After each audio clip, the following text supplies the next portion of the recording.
And Senator Cotton, you're next. Mr. Tata, you mentioned that the recruiting and retention crisis has improved somewhat over the first 100 days of the Trump administration, and that's a great credit to the President, to the Secretary of Defense. It's still not quite where we need it to get, though, after years of decline under President Biden. One thing that I think has been a challenge is that we're not fishing in a big enough pond. The military often cites the standards that exclude many, maybe most young Americans from service, like academic standards, health conditions, and other requirements. Obviously, some of those are serious. We can have people with serious psychiatric illnesses or academic deficiencies in the military, but I do think we've gotten a little bit too strict on these things, especially in certain anecdotes I've come across or members of this committee have as well.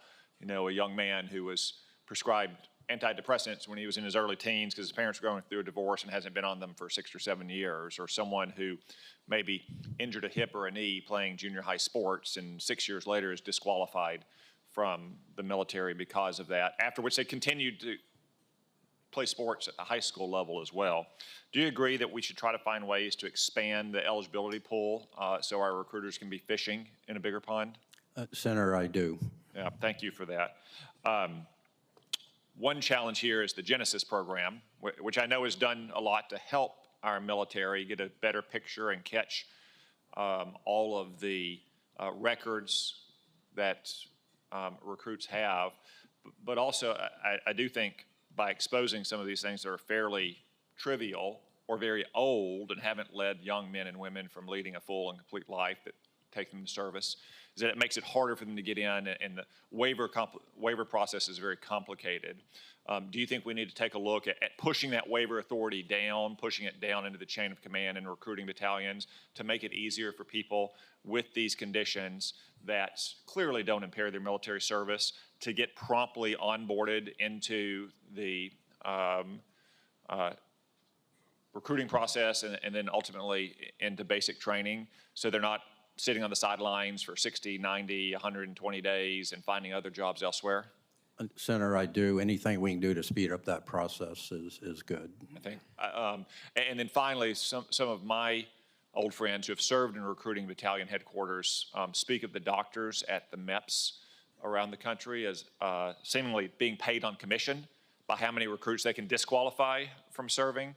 Do you think we should take a look at the incentives that the doctors have at our MEP stations, and also whether we have the right number of providers at all those stations to move all those recruits along, so when a young man or woman expresses interest in serving, we're getting them promptly through the process and hopefully getting them to their ship date?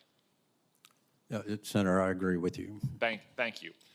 Ms. Sutton, 30 years ago at the dawn of the internet, there was lots of rosy, optimistic thinking about how it was going to revolutionize the way human beings live, and we're going to connect the world, and there were going to be no borders or boundaries, and it was going to help us bridge our differences. And 30 years later, it certainly has done a lot to improve the way we live. It's kept families connected across long distances and helped people reconnect with classmates and get telehealth that they otherwise might not have been able to receive. But there's also a lot of things like sexual exploitation and money laundering and fraud on the internet as well. So is it safe to say, 30 years on, that human nature is the same wherever we find it, and the greatness and the frailties in the real world, human virtue and vice in the real world, we see reflected in the cyber world as well? Senator, I think that's a fair characterization. I think so too. So isn't it probably fair to say that strategic concepts like deterrence and escalation that operate on the real world battlefield also play out the same way in the cyber world? I couldn't agree with you more. And do you think we've done enough over the last 4 years to deter our adversaries like China and Russia and Iran and North Korea by being essentially in a defensive crouch in the cyber world and not developing offensive plans and capabilities that can hold at risk the things that they hold most dear? Senator, when I led a red team at Sandia, we had a common phrase that said, the defender has to be wrong every time. The adversary only has to be right once. I think that goes to show that while we need strong defenses, we are not going to deter the adversary with defenses only.